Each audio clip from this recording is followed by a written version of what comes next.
5년 전, 저는 서울에서 도망치듯 내려왔습니다. 퇴직금 1억 3천을 창업에 다 넣었거든요. 2년 만에 전부 날렸습니다. 거기다 대출까지 받았던 게 있어서 빚도 생겼어요.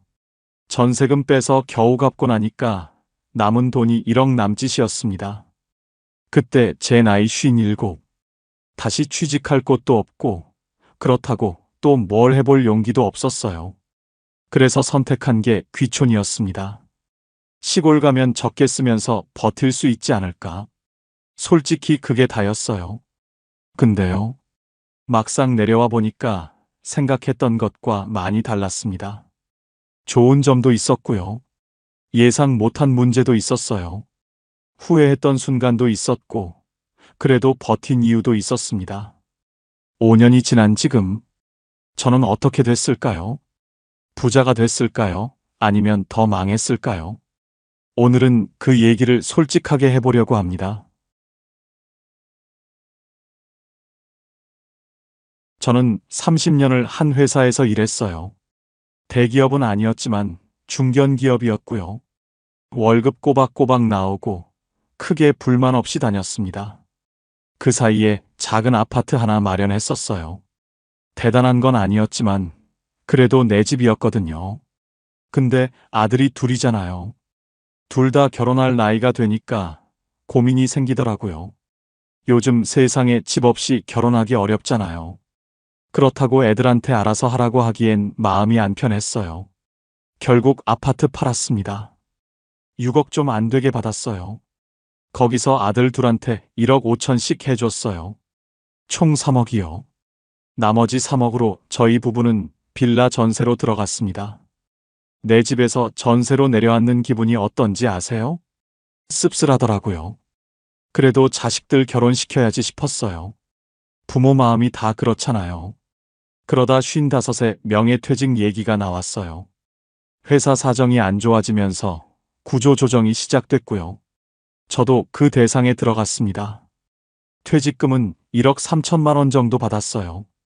30년 다닌 것 치고는 적다 싶었지만 그래도 목돈이긴 했죠. 문제는 그 다음이었어요. 55이면 어디 취직이 되겠어요. 이력서 넣어봤자 연락도 안 오고요. 그래서 생각한 게 창업이었습니다. 주변에서 치킨집 하면 괜찮다는 얘기를 많이 들었거든요. 프랜차이즈 가맹비 내고 인테리어하고 초기 재료비까지. 퇴직금만으로는 부족했어요. 결국 대출을 받았습니다. 1억 7천만 원. 퇴직금 1억 3천에 대출 1억 7천. 총 3억을 창업에 넣은 거예요. 아내는 걱정했어요. 이 나이에 장사를 해본 적도 없는데 괜찮겠어? 저는 자신 있게 말했죠. 프랜차이즈니까 본사에서 다 알려줘. 걱정 마. 지금 생각하면 그게 제일 큰 착각이었어요. 처음 6개월은 그럭저럭 됐습니다. 오픈빨이라고 하잖아요. 동네 사람들이 신기해서 한 번씩 와주더라고요. 근데 그게 끝이었어요. 7개월째부터 매출이 뚝 떨어졌습니다. 한 달에 2천만 원 나오던 게 1천만 원으로 줄었고요. 1년 지나니까 700에서 800만 원밖에 안 나왔어요. 재료비, 인건비, 월세, 로열티 다 빼면 남는 게 없었습니다. 어떤 달은 마이너스였어요. 그때부터 잠이 안 오기 시작했어요. 새벽에 눈이 떠지면 천장만 보면서 계산을 했거든요. 이번 달 카드값, 대출 이자, 밀린 재료비, 머릿속이 숫자로 가득 찼습니다. 1년 반쯤 됐을 때 권리금 받고 넘기려고 했어요. 부동산에도 내놓고 아는 사람한테도 물어보고요. 근데 인수하겠다는 사람이 없더라고요. 요즘 치킨집 누가 해요? 다 망하는데. 그 말 듣고 현실을 인정했습니다. 결국 2년 만에 폐업했어요. 보증금 일부 날리고 인테리어 비용은 그냥 버린 거고요. 퇴직금 1억 3천은 전부 사라졌고 대출 1억 7천은 고스란히 빚으로 남았습니다. 30년 일해서 받은 돈이 2년 만에 전부 날아간 거예요. 그때 제가 가장 무서웠던 건 숫자가 아니었어요. 아내 눈을 못 마주치겠더라고요. 내가 말렸잖아. 그 말 한마디 안 했거든요, 아내가. 근데 그게 더 힘들었어요. 차라리 뭐라고 하면 싸우기라도 하지. 아무 말 없이 밥 차려주는 뒷모습 보면 가슴이 막 답답했습니다. 자식들한테는 말도 못했어요. 방금 결혼시킨 애들한테 아버지 망했다 하기가 어디 쉽나요? 아버지 요즘 어때요? 물으면 응, 괜찮아 그랬죠. 괜찮은 게 아닌데. 괜찮은 척하는 게 제일 힘들더라고요. 가게 정리하고 나서 한동안 아무것도 못했어요.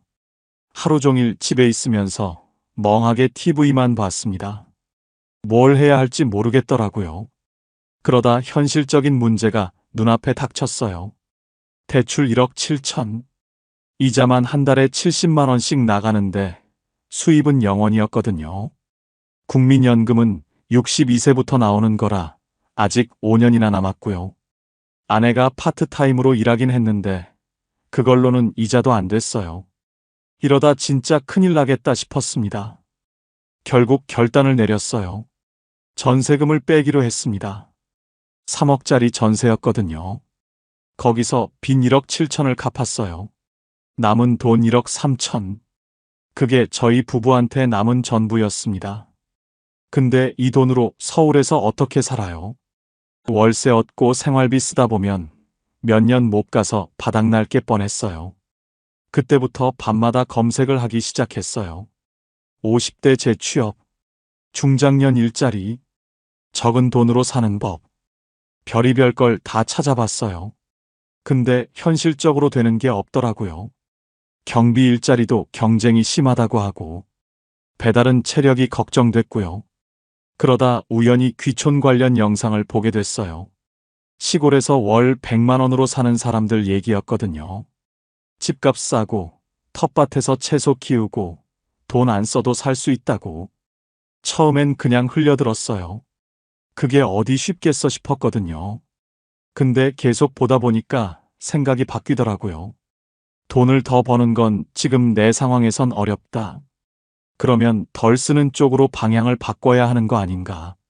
그때부터 진지하게 찾아보기 시작했습니다. 귀농귀촌 종합센터라는 데가 있더라고요.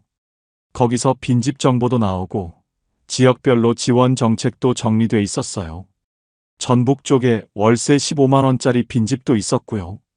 전남 쪽엔 보증금 1천에 월 20만 원대 농가주택도 있었습니다.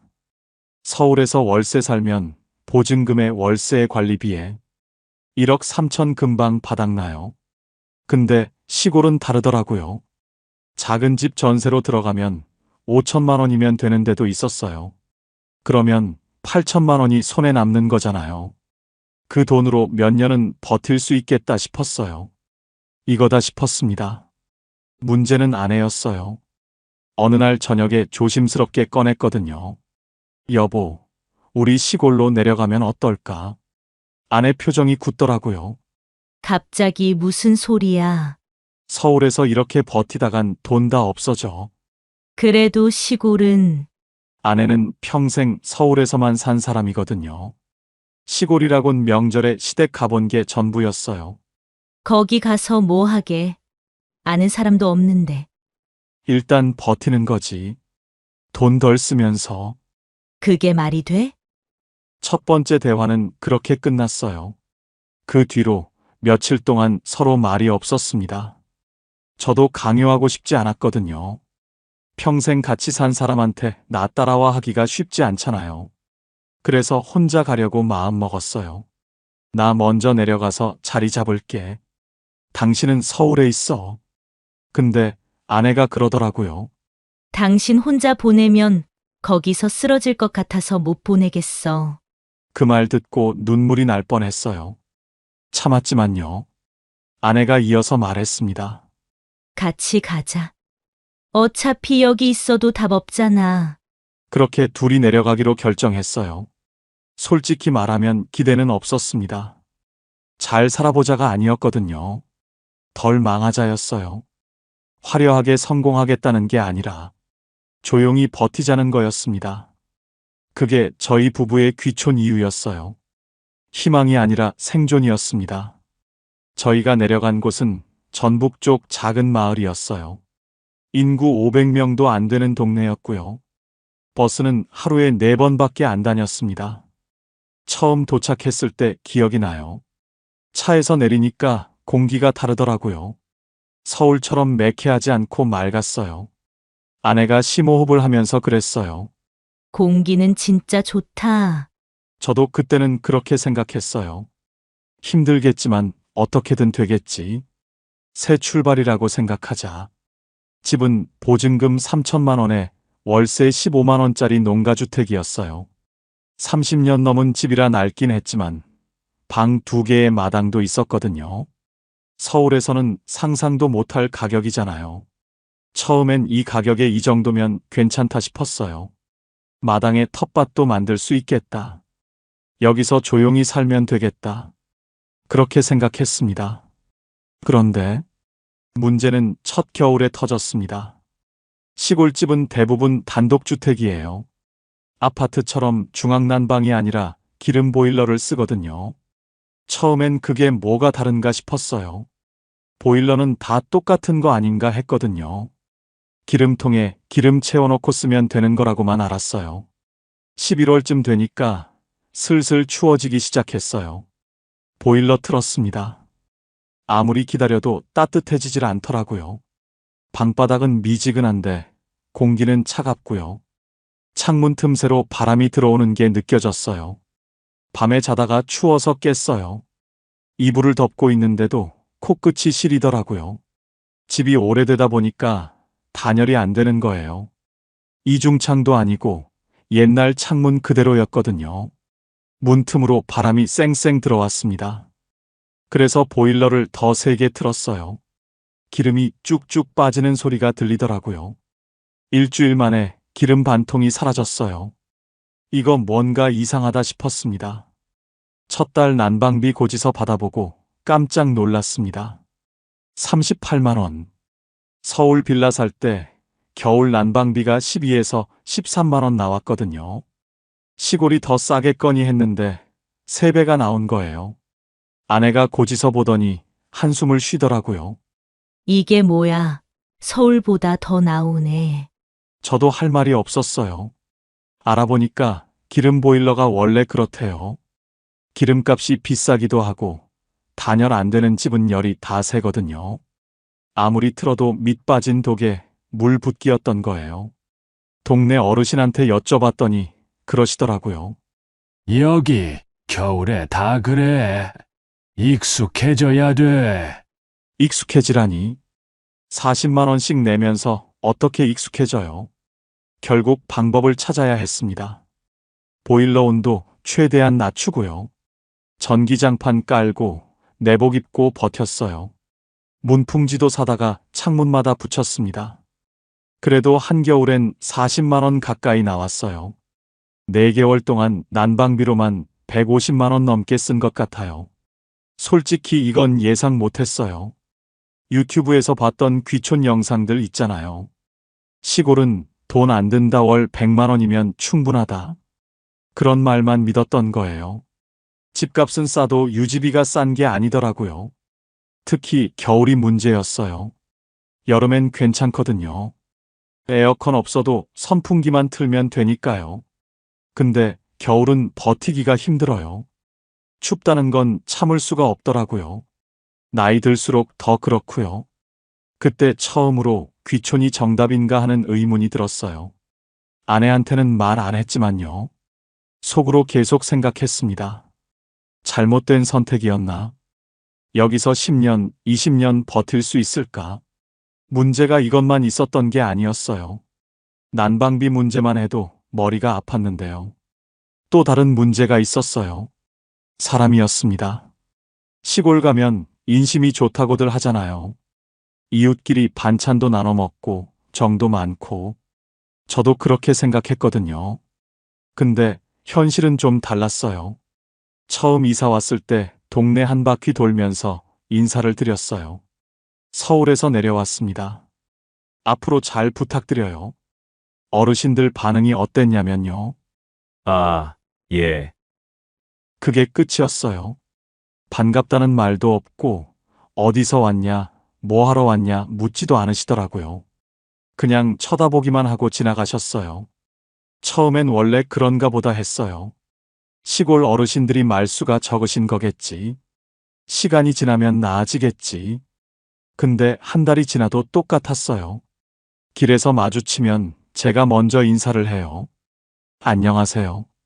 돌아오는 대답은 고개 한번 까딱. 아니면 그냥 못 본 척 지나가시는 분도 있었어요. 그게 좀 서운하더라고요. 제가 뭘 잘못한 것도 아닌데 왜 저렇게 대하시나 싶었어요. 아내한테 그 얘기를 했더니 그러더라고요. 우리가 외지인이니까 그런 거 아닐까? 외지인. 그 말이 맞았어요. 나중에 알고 보니까 이 동네 사람들은 대부분 3대째 살고 있는 분들이었어요. 할아버지 때부터 여기서 태어나서 여기서 늙은 거예요. 그런 동네에 갑자기 서울 사람이 들어온 거잖아요. 경계하는 게 어쩌면 당연한 거였어요. 근데 머리로는 이해가 돼도 마음은 좀 힘들더라고요. 어느 날은 마을 경로당 앞을 지나가는데 어르신들이 모여 계셨어요. 제가 인사를 드렸거든요. 근데 한 분이 다른 분한테 이러시는 거예요. 작은 소리였는데 들렸어요. 저 분이 서울에서 왔다는 사람이래요. 그 말투가요. 뭐랄까 곱지 않았어요. 서울에서 왔다는 사람. 그게 마치 이상한 사람이란 뜻 같았거든요. 그날 집에 와서 아무 말도 못하고 앉아 있었어요. 또 한 번은 이런 일이 있었어요. 마을에서 작은 행사가 있었거든요. 경로당에서 점심 같이 먹는 날이었대요. 근데 저희는 아무도 안 알려줬어요. 나중에 지나가다가 사람들이 모여 있는 걸 봤거든요. 오늘 뭐 하세요? 여쭤봤더니 그냥 모임이에요 하고 끝이었어요. 초대받지 못한 거죠. 그게 노골적으로 당신 오지 마 한 건 아니에요. 근데 안 알려준 거잖아요. 그게 더 묘하게 서운하더라고요. 어느 날 마을 이장님을 만났어요. 용기 내서 여쭤봤습니다. 제가 뭔가 잘못한 게 있을까요? 동네 분들이 좀 어려워하시는 것 같아서요. 이장님이 웃으시면서 그러시더라고요. 잘못한 거 없어요. 여기가 원래 그래요. 서울 사람들 가끔 내려오시거든요. 근데 1년 안에 다 올라가세요. 그러니까 사람들이 안 친해지려는 거예요. 어차피 갈 사람이라고 생각하시는 거지. 그 말이 은근히 찔리더라고요. 어차피 갈 사람. 나는 여기서 뿌리 내리고 살려고 왔는데 동네 사람들은 이미 나를 금방 떠날 사람으로 보고 있었던 거예요. 그날 밤에 아내한테 그 얘기를 했어요. 여기 사람들이 우리 1년 안에 올라갈 거래. 아내가 한숨을 쉬더니 그러더라고요. 그럼 우리가 증명해야지. 안 간다고. 맞는 말이었어요. 근데 그게 쉽지 않더라고요. 말 한마디 섞기가 어렵고, 눈 마주치기도 불편하고, 나는 다가가고 싶은데 상대방이 벽을 세우고 있으니까요. 그때가 제일 외로웠던 것 같아요. 서울에선 그래도 아는 사람이 있었거든요. 친구도 있고, 직장 동료도 있고, 마음 맞으면 밥 한 끼 같이 먹을 사람이 있었어요. 근데 여기선 아무도 없었어요. 아내밖에. 둘이서 밥 먹고, 둘이서 산책하고, 둘이서 TV 보고, 그게 다였어요. 가끔 서울 친구한테 전화하면 이런 말 하잖아요. 시골 생활 어때? 좋지. 좋다고 말했어요. 근데 속으로는 달랐어요. 여기 사람들은 나를 안 받아주는데. 그래도 1년쯤 지나니까 조금씩 달라지더라고요. 제가 먼저 계속 인사드리고, 길에서 마주치면 안부 여쭤보고, 작은 것들 먼저 건네기도 했어요. 그러니까 슬슬 마음을 여시는 분들이 생겼어요. 아직 안 올라가셨네요. 그 말이 칭찬인지 뭔지 모르겠지만요. 그래도 말을 걸어주시는 게 고맙더라고요. 텃세는 분명히 있었어요. 근데 시간이 조금씩 풀어주기도 했어요. 다만 그 시간을 버티는 게 쉽지 않았습니다. 시골 오기 전에 이런 생각을 했어요. 사람 적으면 편하겠다. 복잡한 인간관계 없으니까 스트레스도 없겠다. 서울에서 직장 생활 30년 하면서 사람한테 치인 게 많았거든요. 상사 눈치, 동료 경쟁, 거래처 비위 맞추기. 그런 거 없는 삶이 좋겠다 싶었어요. 근데요, 막상 살아보니까 정반대였습니다. 사람이 없으니까 편한 게 아니라 불안하더라고요. 처음엔 몰랐어요. 둘이서 지내는 게 익숙해지니까 괜찮았거든요. 시간이 지나면서 느껴졌어요. 뭔가 허전하다는 거. 아침에 일어나면 아내하고 밥 먹고요. 낮에는 마당 정리하거나 텃밭 보고요. 저녁 먹고 TV 보다가 자고요. 그게 하루예요. 그리고 그게 매일 반복돼요. 말 섞을 사람이 없어요. 서울에선 편의점만 가도 안녕하세요 인사하잖아요. 카페 가면 주문하면서 한마디라도 하고요. 별것 아닌 것 같아도 그게 다 사람이랑 부딪히는 거거든요. 근데 여기선 그런 게 없어요. 마트 가려면 차 타고 20분을 나가야 하고요. 동네 안에선 마주치는 사람도 별로 없어요. 하루 종일 아내하고만 얘기하는 날이 대부분이었어요. 한 번은 아내한테 그랬어요. 우리 오늘 밖에 나가서 사람 좀 보자. 아내가 웃더라고요. 사람 보러 어딜 가게. 여기 사람이 없는데. 웃긴 말인데 웃기지가 않았어요. 진짜 사람이 없으니까요. 그러다 무서웠던 일이 있었어요. 한밤중이었어요. 자다가 갑자기 가슴이 답답해서 깼거든요. 숨이 잘 안 쉬어지는 느낌이었어요. 심장이 빨리 뛰고요. 아내를 깨웠어요. 여보, 나 좀 이상해. 아내가 놀라서 일어났어요. 어디가 아파? 병원 가야 해? 그때 갑자기 이 생각이 든 거예요. 병원이 어디지? 가장 가까운 응급실이 차로 30분 거리였거든요. 그것도 밤에 길이 한산할 때 얘기예요. 근데 지금 가슴이 아프잖아요. 내가 운전을 할 수 있나? 아내는 운전을 못 하는데. 119 불러도 여기까지 얼마나 걸리지? 그 생각이 꼬리에 꼬리를 물더라고요. 솔직히 가슴보다 그 생각이 더 무서웠어요. 여기서 쓰러지면 어떡하지? 다행히 그날은 좀 누워 있으니까 괜찮아졌어요. 아마 체한 거였던 것 같아요. 근데 그 뒤로 자꾸 그 생각이 나더라고요. 나이가 있으니까 몸이 언제 어떻게 될지 모르잖아요. 서울에선 그런 걱정 안 했거든요. 병원이 가깝고 사람이 많으니까. 근데 여기선 달라요.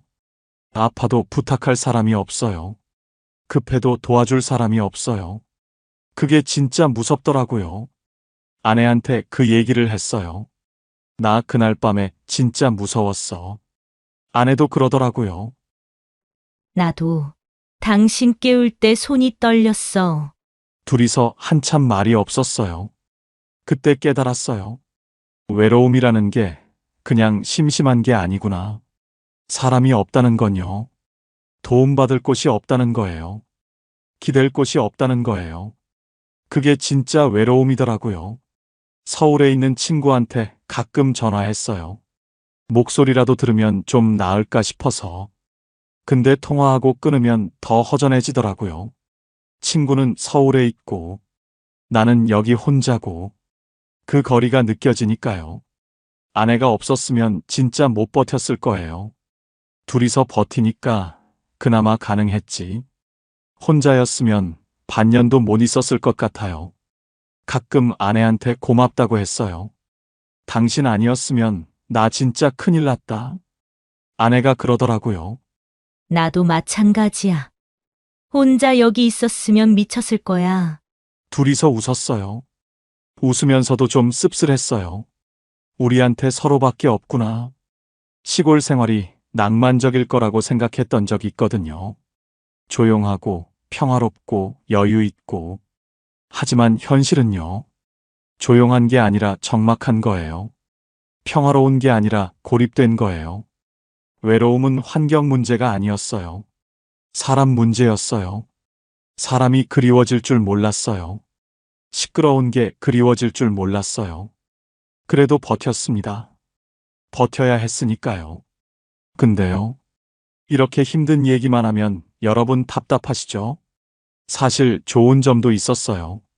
없었으면 5년을 못 버텼겠죠? 여기까지 들으시면 이런 생각 드실 수 있어요. 그래서 귀촌하지 말라는 얘기야? 힘든 것만 있었던 거야? 아니에요. 좋은 점도 분명히 있었어요. 솔직히 말하면요. 좋은 점이 없었으면 5년을 못 버텼을 거예요. 힘들기만 했으면 1년 만에 올라갔겠죠. 근데 안 올라간 이유가 있어요. 그 얘기를 해볼게요. 제일 먼저 달라진 건 돈이 나가는 속도였어요. 서울에 있을 때는 돈이 계속 빠져나갔거든요. 아무것도 안 해도 나가는 돈이 있잖아요. 월세, 관리비, 교통비, 식비. 밖에 나가면 커피 한 잔, 밥 한 끼. 이것저것 쓰다 보면 한 달에 200만 원은 기본이었어요. 근데 여기선 달랐어요. 월세가 15만 원이에요. 관리비는 없고요. 교통비도 거의 안 들어요. 어차피 차 타고 다니는데 기름값만 나가거든요. 제일 크게 줄어든 건 식비였어요. 텃밭에서 채소를 직접 길렀거든요. 배추, 무, 고추, 상추, 깻잎. 처음엔 어설펐는데 1년 지나니까 제법 되더라고요. 마트에서 채소 살 일이 거의 없어졌어요. 이웃 어르신이 농사 지은 거 나눠주실 때도 있고요. 처음엔 말도 안 걸어주시던 분들이 시간이 지나니까 이거 가져가요 하시더라고요. 감자 한 박스, 고구마 한 봉지. 그런 거 받으면 진짜 고맙더라고요. 서울에서 한 달에 식비만 60만 원에서 70만 원 썼거든요. 여기선 30만 원이면 충분해요. 많이 쓰면 40만 원. 다 합치면 한 달 생활비가 80만 원에서 100만 원이면 돼요. 서울에서 200만 원 넘게 쓰던 걸 생각하면 절반도 안 되는 거죠. 그리고 가만히 놀고만 있었던 건 아니에요. 수입도 조금씩 생겼어요. 아내는 면사무소에서 연결해준 노인 일자리 사업을 했어요. 경로당 청소하고 어르신들 점심 준비 돕는 일이었거든요. 한 달에 40만 원 정도 들어왔어요. 저도 가만히 있진 않았어요. 농번기엔 동네에서 일손 불러주시더라고요. 모내기철, 수학철에 하루 일하면 10만 원씩 받았어요. 한 달에 열흘만 나가도 100만 원이 되거든요. 봄하고 가을에 바짝 벌어두면 꽤 됐어요. 대신 비농번기엔 일이 뜸해요. 그때는 마을 환경정비 같은 공공근로 나가서 30만 원에서 40만 원 정도 벌었고요. 연평균 내면 제가 한 달에 50만 원에서 60만 원, 아내가 40만 원, 둘이 합치면 100만 원 정도는 됐어요. 그리고 올해부터 국민연금이 나오기 시작했어요. 62세 되니까 드디어 나오더라고요. 한 달에 80만 원 정도. 많진 않아요. 근데 그거라도 있으니까 숨통이 트이더라고요. 3년 뒤에 65세 되면 기초연금도 나온다고 하더라고요. 그때 되면 좀 더 여유가 생기겠죠. 수입이 지출보다 조금 많아졌어요. 서울에 있었으면 어떻게 됐을까 가끔 생각해요. 1억 3천 가지고 서울에서 월세 살았으면요. 아마 3, 4년 만에 바닥났을 거예요. 근데 여기선 아직 남아있어요. 넉넉하진 않지만 바닥은 안 났어요. 오히려 조금씩 모이더라고요. 한 달에 10만 원, 20만 원씩. 큰 돈은 아니지만 마이너스가 아니라는 게 중요했어요. 돈이 쌓이진 않아도 빨리 새지 않는다. 이게 귀촌의 가장 현실적인 장점이었어요. 서울에선 돈이 나가는 속도를 못 따라갔거든요. 여기선 속도가 느려졌어요. 그래서 버틸 수 있었어요. 물론 부자가 된 건 아니에요. 여전히 빠듯해요. 근데 무너지진 않았어요. 그게 제일 큰 차이였어요.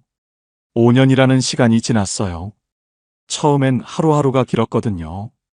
아침에 눈 뜨면 오늘은 또 뭘 하지 싶었어요. 서울에서 직장 다닐 때는 그런 고민 없었잖아요. 출근하면 할 일이 정해져 있으니까요. 근데 여기선 아무것도 정해진 게 없었어요. 처음엔 그게 불안했어요. 내가 지금 뭘 하고 있는 거지? 이렇게 살아도 되는 건가? 쓸모없는 사람이 된 것 같았어요. 사업 망하고 서울에서 도망쳐 온 사람. 돈도 못 벌고 시골에서 숨어 사는 사람. 스스로를 그렇게 생각했거든요. 근데 1년, 2년 지나면서 생각이 바뀌더라고요. 어느 날 아침이었어요. 텃밭에 나갔는데 상추가 막 자라 있는 거예요. 일주일 전에 씨 뿌려놓은 건데 어느새 싹이 올라와 있더라고요. 그거 보면서 뭔가 뭉클했어요. 내가 심은 게 자라고 있구나. 별것 아닌 것 같잖아요. 근데 그때 느낌이 참 좋았어요. 서울에서 30년 일하면서 그런 느낌 받아본 적 없거든요. 월급은 받았지만 뭔가 키워냈다는 느낌은 없었어요. 근데 여기선 달랐어요. 내가 심고, 내가 물 주고, 내가 거둬요. 그게 다 눈에 보이거든요.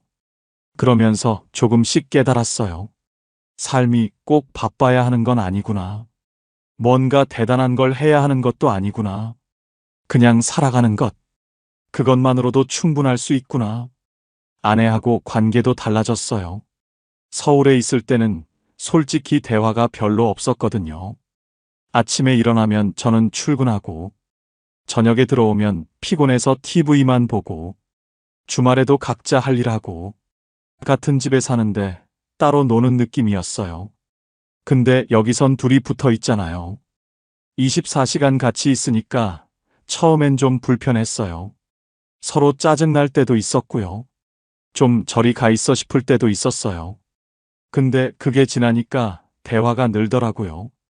아침에 같이 밥 먹으면서 얘기하고, 낮에 텃밭 같이 보면서 얘기하고, 저녁에 산책하면서 얘기하고, 별거 아닌 얘기들이에요. 오늘 날씨 좋다. 배추가 많이 컸네. 저녁에 뭐 먹을까? 근데 그런 대화가 쌓이니까 다르더라고요. 한 번은 아내가 그러더라고요. 우리 결혼하고 이렇게 많이 얘기한 적 없는 것 같아. 맞는 말이었어요. 30년 넘게 같이 살았는데, 여기 와서 5년 동안 나눈 대화가 더 많은 것 같아요. 아내가 또 그러더라고요. 여기 오니까 당신 얼굴이 좀 펴졌어. 제가 그랬대요. 서울에선 항상 얼굴이 굳어 있었대요. 인상을 쓰고 다녔대요. 근데 여기선 좀 풀어졌대요. 제가 느끼기엔 잘 모르겠는데, 아내 눈에는 그렇게 보였나 봐요. 또 하나 깨달은 게 있어요. 비교를 안 하게 되더라고요. 서울에 있을 때는 자꾸 비교하게 됐거든요. 친구 만나면 쟤는 집도 있고 연금도 많은데 나는 뭐지? 뉴스 보면 다들 잘 사는데 나만 왜 이러지? 그런 생각이 계속 들었어요. 근데 여기선 그런 게 없어요. 비교할 사람이 없거든요. 다들 비슷비슷하게 사니까요. 돈 많은 사람도 없고, 잘난 척하는 사람도 없고, 그냥 각자 살아가는 거예요. 그게 편하더라고요. 급하지 않은 삶, 비교 없는 삶, 눈치 안 봐도 되는 삶, 돈으로 살 수 없는 것들이에요. 가끔 서울 친구들이 전화해요. 너 거기서 뭐 하냐? 심심하지 않아? 심심할 때도 있어요. 근데 불행하진 않아요. 서울에 있을 때는 바빴는데 불행했거든요. 여기선 심심한데 괜찮아요. 뭐가 더 나은 건지는 모르겠어요. 사람마다 다를 테니까요. 근데 저한테는 이게 맞았어요. 5년 전에는 몰랐어요. 도망치듯 내려왔으니까요. 근데 지금은 알 것 같아요. 여기서 배운 게 있어요. 삶은 성공하거나 실패하는 게 아니라 그냥 이어가는 거라는 것. 멈추지 않으면 괜찮다는 것. 그걸 여기서 배웠어요. 5년이 지난 지금 저는 어떻게 됐을까요? 솔직하게 말씀드릴게요. 부자가 되진 않았어요. 빚이 다 사라지지도 않았고요. 아들한테 결혼 자금으로 준 3억. 그건 돌려받을 생각 없어요. 부모 마음이 그런 거잖아요. 근데 창업하면서 날린 퇴직금 1억 3천. 그건 다시 못 모았어요. 지금 통장에 있는 돈은 처음보다 조금 줄었어요. 그래도 바닥은 안 났어요. 서울에 있었으면 어땠을까요? 아마 지금쯤 돈 다 떨어졌을 거예요. 어디서 뭘 하고 있었을지 모르겠어요. 근데 여기선 버티고 있어요. 한 달에 들어오는 돈이 나가는 돈보다 조금 많아요. 그게 전부예요. 화려하지 않아요. 여유롭지도 않고요. 근데 무너지진 않았어요. 귀촌이 인생을 바꿔주진 않았어요. 대신 망하는 속도를 늦춰줬어요. 버티는 방식을 바꿔줬어요. 그래서 아직 서 있는 거예요. 후회하냐고요? 솔직히 모르겠어요. 힘들었던 순간은 분명히 있었어요. 잘못된 선택이었나 싶은 밤도 있었고요. 근데 다시 그때로 돌아가도 같은 선택을 할 것 같아요. 다른 방법이 없었으니까요. 귀촌은 정답이 아니에요. 근데 오답도 아니에요. 누군가에겐 도피일 수 있고, 누군가에겐 생존일 수 있어요. 저한텐 생존이었어요. 오늘 제 얘기 들어주셔서 감사합니다. 길게 얘기했는데요. 정리하면 이래요. 퇴직금 1억 3천 창업에 다 날리고, 남은 돈 1억 3천 들고 시골로 내려왔어요. 난방비에 놀랐고, 텃세에 서운했고, 외로움에 힘들었어요. 근데 돈은 덜 나갔고, 일도 조금씩 생겼고, 마음은 편해졌어요. 5년 지난 지금, 부자는 안 됐지만 무너지지도 않았어요. 그게 제 귀촌 이야기예요. 여러분이라면 어떻게 하셨을까요? 서울에서 끝까지 버티는 선택. 아니면 귀촌으로 내려가서 시간을 사는 선택. 정답은 없는 것 같아요. 사람마다 상황이 다르니까요. 다만 저는 이렇게 생각해요. 중요한 건 어디서 사느냐가 아니라 어떻게 버티느냐인 것 같아요. 서울에서 버틸 수 있으면 서울에서 버티면 되고, 시골에서 버틸 수 있으면 시골에서 버티면 돼요. 방법은 다를 수 있어요. 근데 목표는 같잖아요. 무너지지 않는 것, 끝까지 서 있는 것. 저는 그 방법이 귀촌이었던 거예요. 혹시 지금 힘드신 분 계시면요.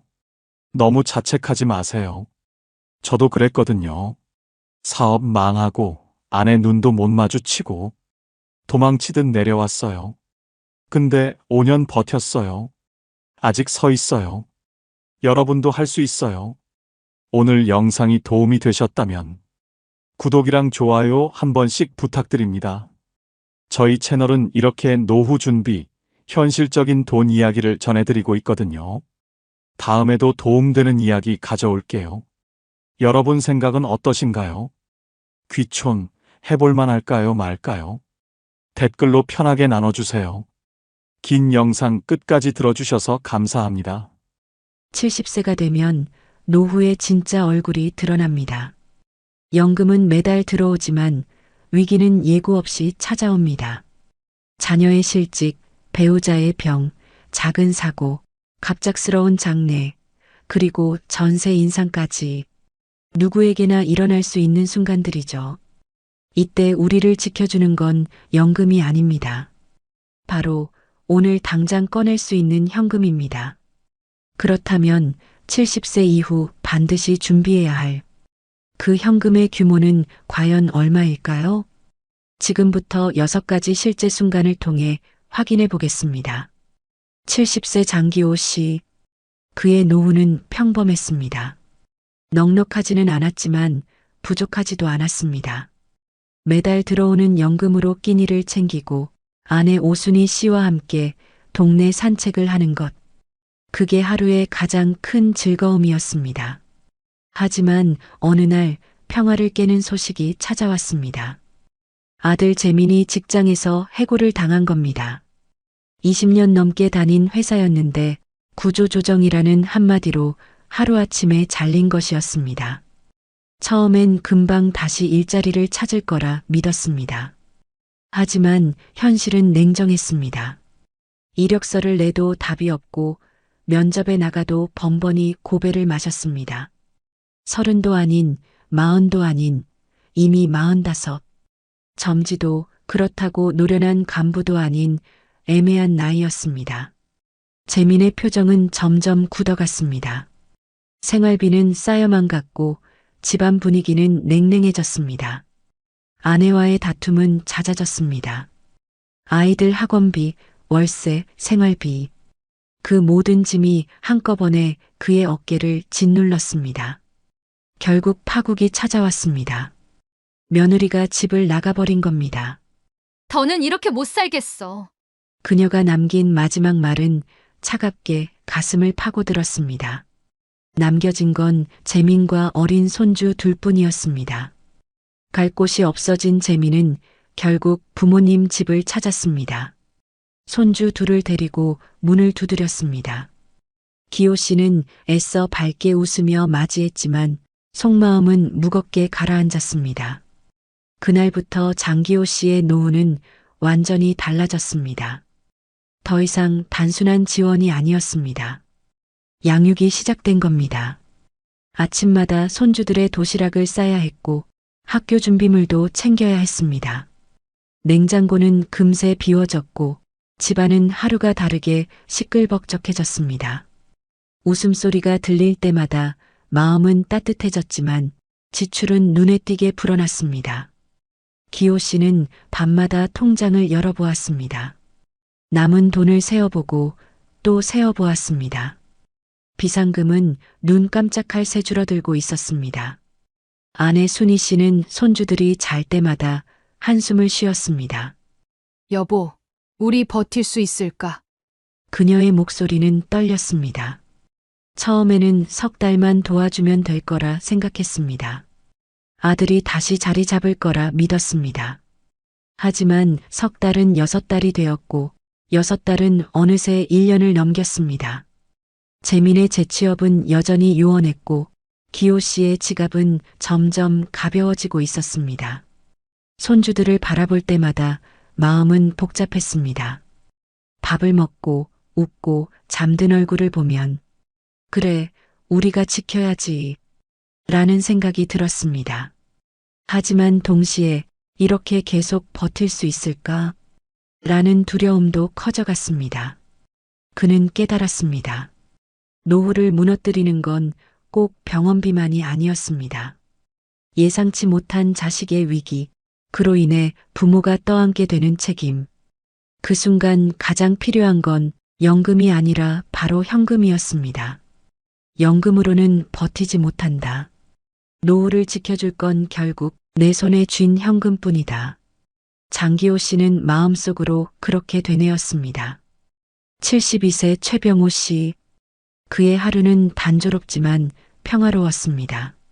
아침이면 신문을 꼼꼼히 읽으며 세상 돌아가는 소식을 챙기고 점심에는 동네 사람들과 장기를 두며 소일했고 저녁이면 아내 윤미 씨와 나란히 앉아 드라마를 보며 웃곤 했습니다.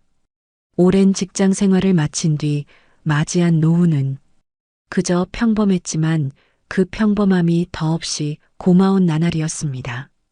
사소한 불편이 있더라도 함께하는 시간이 있다는 것만으로도 충분했습니다. 그러던 어느 날 아침, 식탁에 앉아있던 병호 씨의 손에서 숟가락이 떨어졌습니다. 처음에는 단순한 실수라고 생각했습니다. 하지만 이내 손끝에 힘이 빠지고 입술이 비뚤어지며 말이 엉키기 시작했습니다. 여보, 뇌졸 중이야? 119 불러야 돼. 윤미 씨는 순간 직감했고 곧장 전화를 걸었습니다. 사이렌 소리와 함께 구급차가 달렸습니다. 병호 씨는 의식은 또렷했지만 팔과 다리는 납덩이처럼 무거워져 움직이지 않았습니다. 혀는 제멋대로 굴러가 발음이 꼬였고 속으로는 분명히 생각이 또렷한데 입은 전혀 말을 따라주지 않았습니다.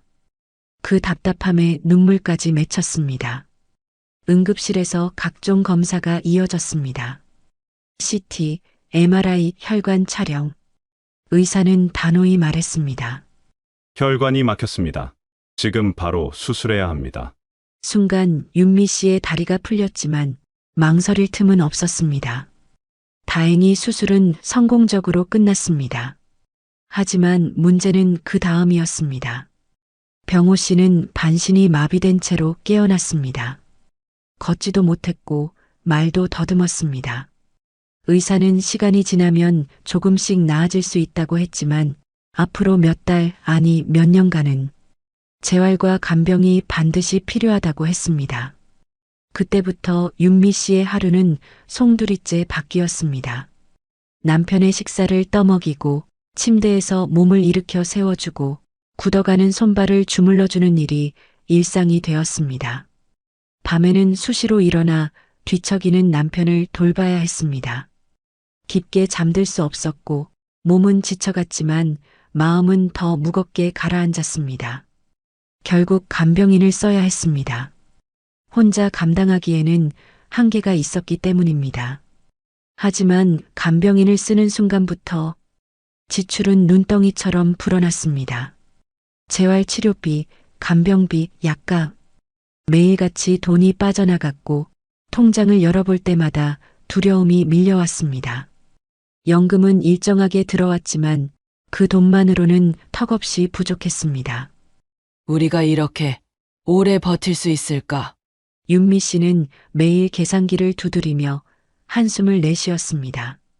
다행히 부부는 몇 년 전부터 혹시 모를 상황에 대비해 조금씩 모아둔 현금이 있었습니다. 그 돈 덕분에 병원비를 제때 낼 수 있었고 간병인을 쓰며 남편의 회복을 이어갈 수 있었습니다. 만약 그 돈이 없었다면 어땠을까요? 수술은 무사히 끝났더라도 재활을 지속할 수 없었을 겁니다. 간병인을 두지 못했다면 윤미 씨 혼자 돌보다가 결국 쓰러지고 말았을지도 모릅니다. 그랬다면 두 사람의 삶은 동시에 무너졌을 것입니다. 어느 날 재활치료실 창가에 앉아있던 병호 씨가 어눌한 발음으로 아내에게 말했습니다. 여보, 고마워. 짧은 한마디였지만 그 속에는 미안함과 고마움이 뒤섞여 있었습니다. 윤미 씨는 그 말을 듣고 눈시울이 뜨거워졌습니다. 현금이 없었다면 남편과 이 자리에 함께 있을 수조차 없었을 거라는 생각 때문이었습니다. 병은 단순히 한 번의 위기가 아니라 끝없는 싸움이었습니다. 보험도 연금도 한계가 있었습니다. 수술비만큼이나 무서운 건 이후로 이어지는 재활비와 간병비였습니다. 그 모든 것을 버틸 수 있게 한 건 결국 현금이었습니다. 윤미 씨는 매일 다짐했습니다. 노후를 지켜주는 건 연금이 아니라 언제든 꺼내 쓸 수 있는 현금이야. 그녀의 눈에 비친 병호 씨는 예전처럼 자유롭게 움직이지는 못했지만 여전히 곁에 있었습니다. 그리고 그것만으로도 현금이 지켜낸 오늘은 충분히 소중했습니다. 70세 김혜란 씨, 남편을 먼저 떠나보내고 혼자 조용히 살고 있었습니다.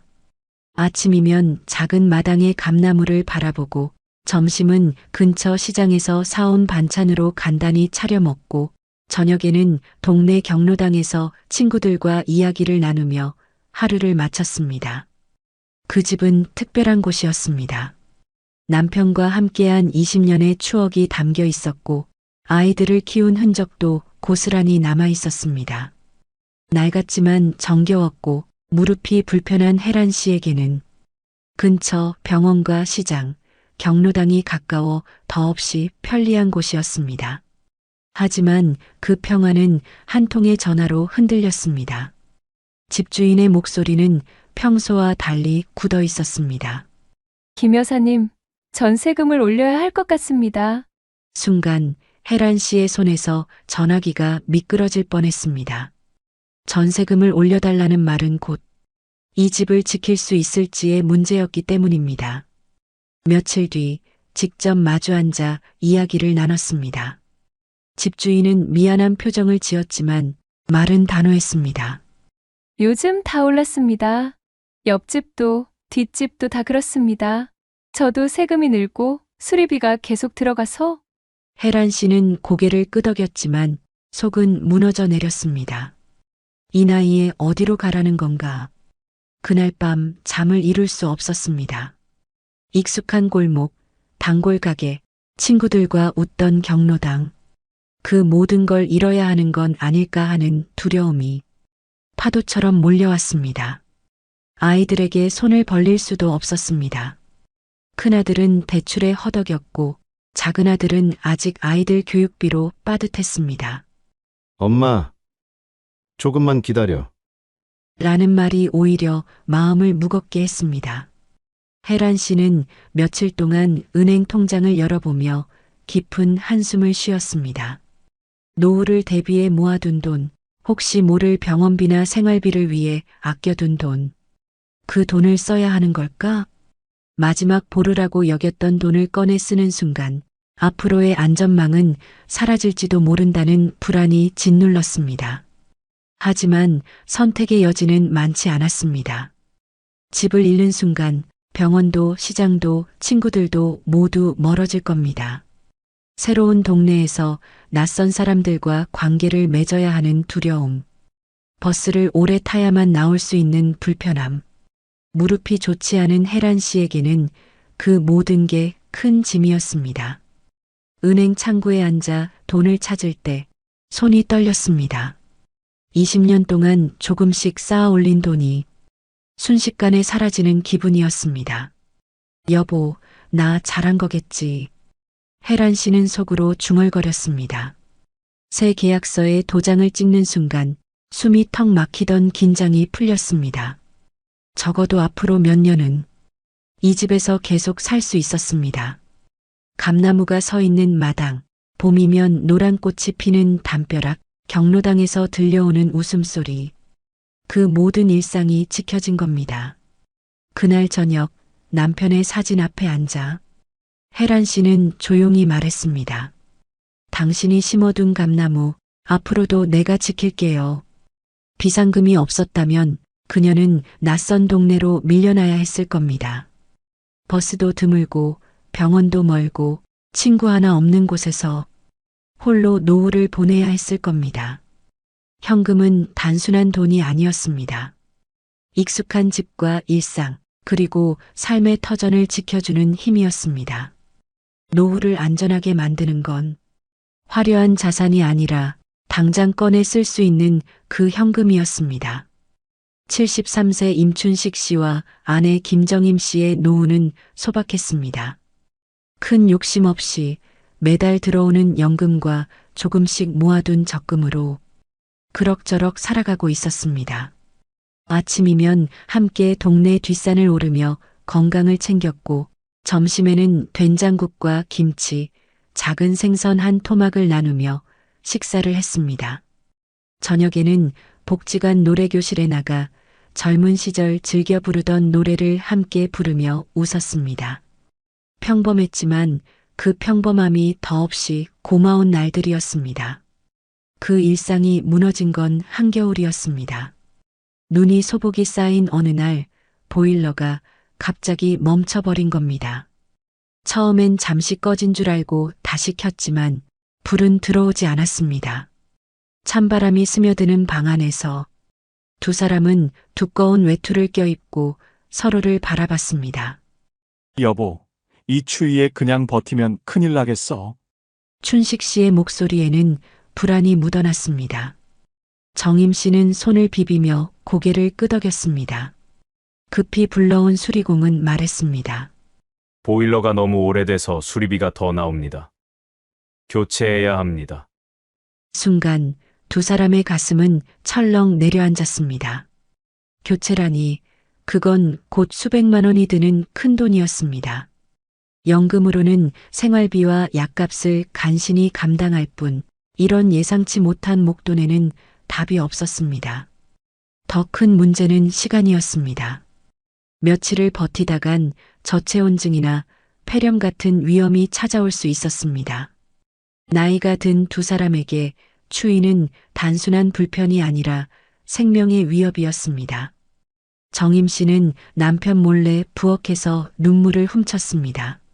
우리가 이 나이에 이런 일까지 겪어야 하나. 병원비도 아슬아슬한데 집에서조차 안전하지 못하다니 두려움이 몰려왔습니다. 그때 춘식 씨가 서랍 깊숙이 넣어둔 봉투를 떠올렸습니다. 몇 년 동안 아껴 모아둔 현금 비상금이 있었습니다. 사람들이 요즘은 다 카드 쓰지, 현금은 필요 없다고 말할 때도 춘식 씨는 고집을 부렸습니다. 언제든 꺼내 쓸 수 있는 돈이 있어야 한다는 생각에서였습니다. 그 현금을 꺼내 들고 온 순간 두 사람의 얼굴에 안도감이 스쳤습니다. 며칠을 더 고민할 필요도 없었습니다. 보일러 교체 비용을 현금으로 지불했고 그날 저녁 다시 따뜻한 온기가 집안을 채웠습니다. 따뜻한 공기가 올라오는 방 안에서 정임 씨는 남편에게 조용히 말했습니다. 여보, 이 돈이 없었으면 우리 어쩔 뻔했어. 짧은 대사였지만 그 속에는 두려움과 안도가 모두 담겨 있었습니다. 비상금은 단순한 돈이 아니었습니다. 집을 지켜주는 힘, 그리고 노후의 평범한 일상을 유지해주는 마지막 안전망이었습니다. 만약 그 돈이 없었다면 두 사람은 차가운 집에서 불편한 담요를 덮고 언제 올지 모를 자식들의 도움을 기다려야 했을지도 모릅니다. 그랬다면 건강은 물론 삶의 의욕까지 잃어버렸을 것입니다. 현금이 있었기에 두 사람은 위기 앞에서 당당할 수 있었습니다. 카드로 결제하면 언젠가는 갚아야 할 빚이 되지만 현금은 지금 이 순간을 지켜주는 확실한 힘이었습니다. 춘식 씨는 그날 밤 창밖에 쌓이는 눈을 보며 생각했습니다. 늙어도 이렇게 버틸 수 있는 건 결국 현금 덕분이구나. 노후를 위협하는 건 거대한 사건만이 아니었습니다.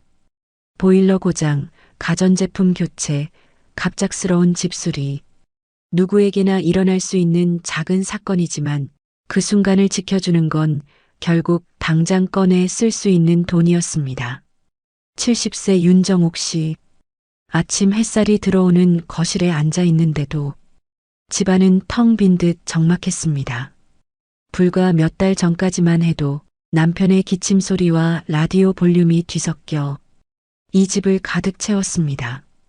하지만 이제 그 소리는 어디에도 없었습니다. 남편 박준호 씨가 세상을 떠난 지 석 달.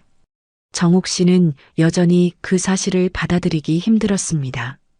매일 저녁마다 밥상을 차리며 습관처럼 젓가락 2벌을 올리다가 다시 1벌을 치우며 눈시울을 붉혔습니다. 무엇보다 힘들었던 건 남편의 부재가 남긴 경제적 공백이었습니다.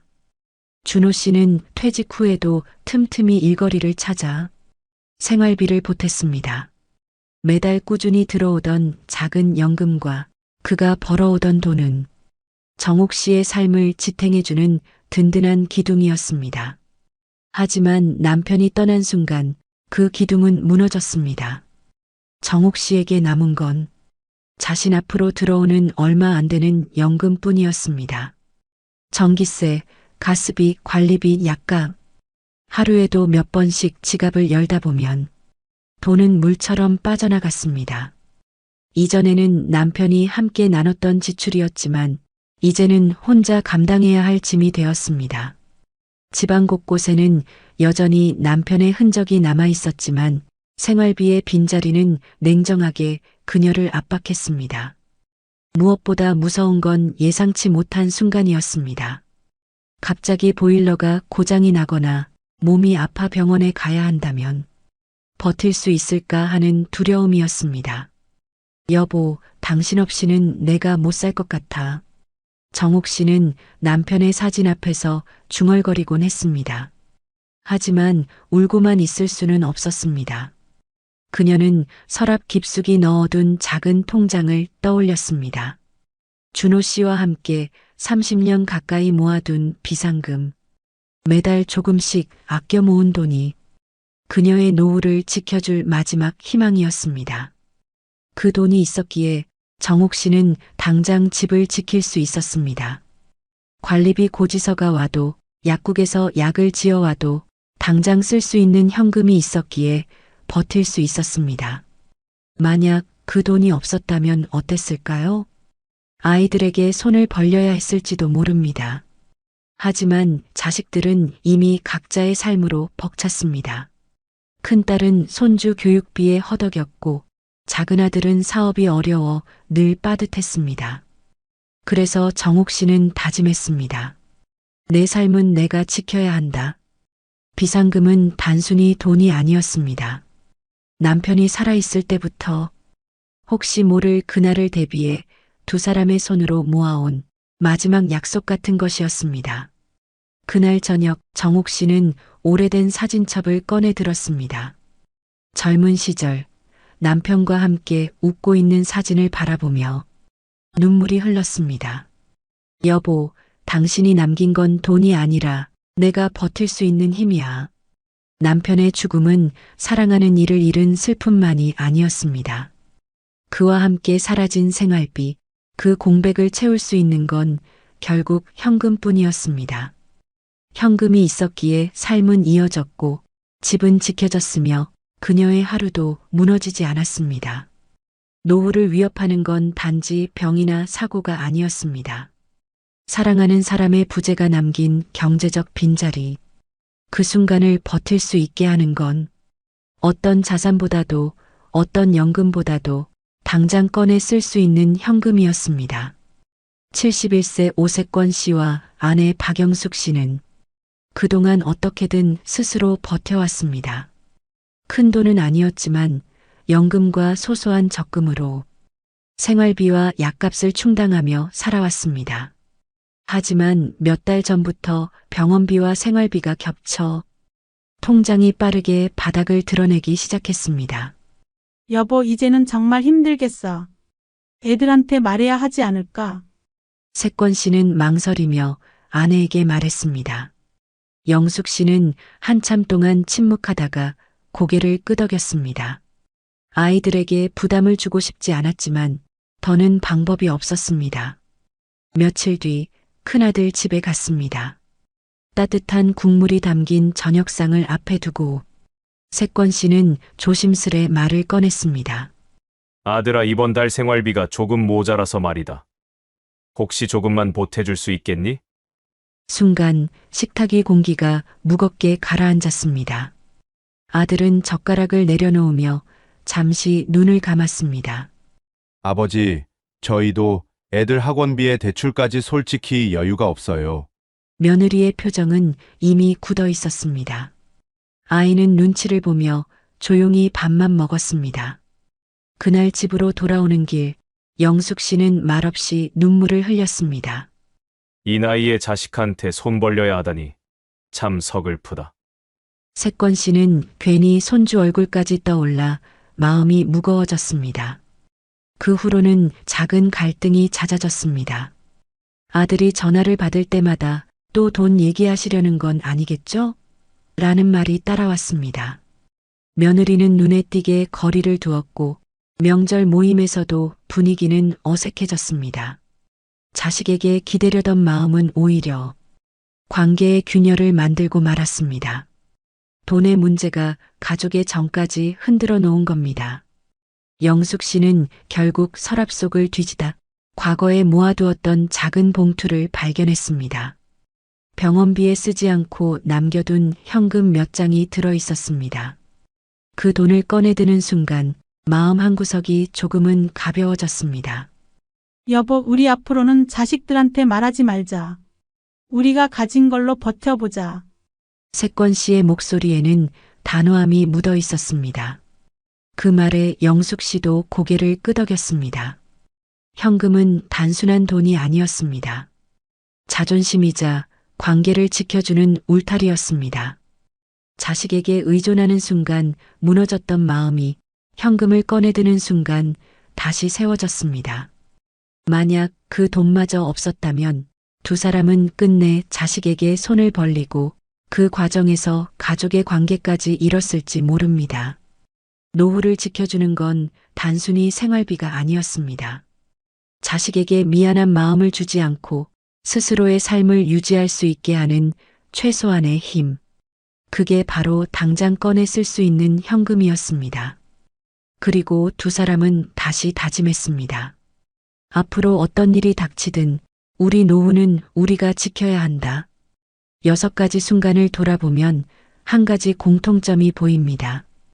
위기는 늘 예상치 못한 곳에서 찾아왔고 그 순간을 버텨준 건 연금이 아니라 바로 현금이었습니다.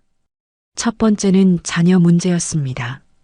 직장을 잃거나 생활이 흔들리면 부모에게 의지하는 건 흔한 일입니다. 마음으로는 돕고 싶지만 현실은 결코 가볍지 않았습니다. 수백만 원 단위의 지원이 반복되면 노부모의 노후 자금은 순식간에 바닥을 드러냅니다. 두 번째는 병과 간병이었습니다. 병원 응급실 문 앞에 서면 지금 바로 수술해야 한다는 말이 들려옵니다. 수술비, 재활비, 간병비. 한 달에 수백만 원이 순식간에 빠져나갑니다. 보험이 있어도 당장은 본인 부담이 먼저입니다. 그때 필요한 건 역시 손에 잡히는 돈이었습니다. 세 번째는 집이었습니다. 수십 년을 살아온 전셋집, 집주인의 한마디로 전세금이 수천만 원 올라갑니다. 익숙한 동네를 떠나야 하나, 아니면 비상금을 깨서라도 지켜야 하나. 결국 현금이 있어야 삶의 터전을 지킬 수 있었습니다. 네 번째는 배우자의 죽음 이후 찾아오는 생활 공백입니다. 평생을 함께했던 남편이 세상을 떠나자 매달 들어오던 연금과 생활비가 한순간에 끊겼습니다. 장례 비용은 물론 그 뒤에 생활비까지. 슬픔 속에서도 당장 필요한 건 역시 돈이었습니다. 다섯 번째는 생활 속 갑작스러운 지출입니다. 한겨울에 고장이 난 보일러, 생계를 책임지던 낡은 트럭, 고쳐도 소용없다는 진단이 떨어지면 교체 비용만 수백만 원이 필요합니다. 노후에는 이런 돌발 상황이 오히려 더 자주 찾아옵니다. 여섯 번째는 자식에게 의존했을 때의 갈등입니다. 처음에는 미안하지만 곧 당연해집니다. 부담이 쌓이고 대화는 단절되고 마침내 갈등은 가족관계를 무너뜨립니다. 이 역시 부모 스스로 현금을 준비했을 때만 피할 수 있는 문제였습니다. 이렇게만 모아봐도 필요한 금액은 금세 수천만 원을 넘어섭니다. 자녀 지원에 몇백만 원, 간병과 병원비에 수천만 원, 전세 인상에는 3천만 원 이상, 장례와 생활 공백에는 최소 1,000만 원. 크고 작은 위기를 합치면 현실적으로 최소 3천만 원에서 5천만 원의 현금은 반드시 필요했습니다. 연금은 매달 들어오지만 위기는 달력을 기다려주지 않습니다. 그날 그 순간 당장 꺼낼 수 있는 현금만이 삶을 지켜주는 마지막 버팀목이었습니다. 오늘 우리는 6가지 순간을 함께 살펴봤습니다. 자녀의 실직, 배우자의 병, 갑작스러운 사고, 예고 없는 장례, 전세금 인상, 그리고 가족 간의 갈등까지 모두 남의 이야기가 아니었습니다. 누구에게나 닥칠 수 있고 실제로 많은 이들이 이미 겪고 있는 현실입니다. 연금은 다음 달에 들어오지만 위기는 오늘 찾아옵니다. 그날을 버티게 하는 건 그 어떤 제도도 보험도 아닌 바로 손에 잡히는 현금이었습니다. 이제 질문을 드리고 싶습니다. 여러분은 70세 이후 어떤 순간이 가장 두렵습니까? 자녀에게 손을 벌려야 하는 순간입니까? 병원 응급실 문 앞에 서 있는 순간입니까? 아니면 익숙한 집을 떠나야 하는 순간입니까? 그 답은 각자 다르겠지만 한 가지 사실만은 분명합니다. 누구도 이런 순간을 피할 수 없다는 것. 그리고 준비된 현금만이 우리를 지켜줄 수 있다는 것입니다. 오늘의 영상이 도움이 되셨다면 앞으로도 함께 준비할 수 있도록 구독, 좋아요, 댓글 꼭 부탁드립니다. 여러분의 작은 참여가 저에게는 큰 힘이 됩니다. 감사합니다.